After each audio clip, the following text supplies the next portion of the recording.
परदेसिया। तोहके छोड़त कड़रिया लागे परदेसिया। सासू जी के छोड़बे ससुर जी के छोड़बे, सासू जी के छोड़बे ससुर जी के छोड़बे।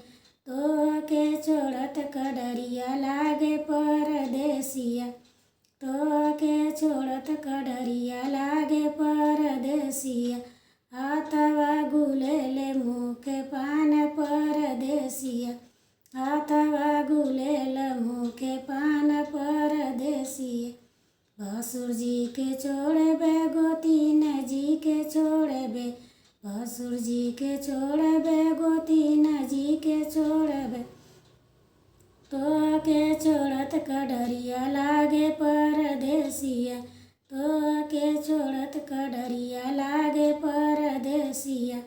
हाथवा गुलेल मुँह के पान परदेसिया। हाथवा गुलेल मुँह के पान परदेस। देवर जी के छोड़बे देवरान जी के छोड़बे, देवर जी के छोड़बे देवरान जी के छोड़बे। तोहके छोड़त कड़रिया लागे परदेसिया। तोहके छोड़त कड़रिया लागे परदेसिया। हाथवा गुलेल मुँह के पान परदेसिया। हाथवा गुलेल मुँह के पान परदेसी। ननद जी के छोड़बे ननदोय जी के छोड़बे, ननद जी के छोड़बे ननदोय जी के छोड़बे।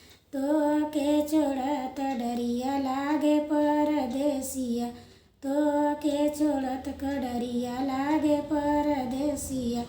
हाथवा गुलेल मुँह के पान परदेसिया। हाथवा गुलेल मुँह के पान परदेसिया।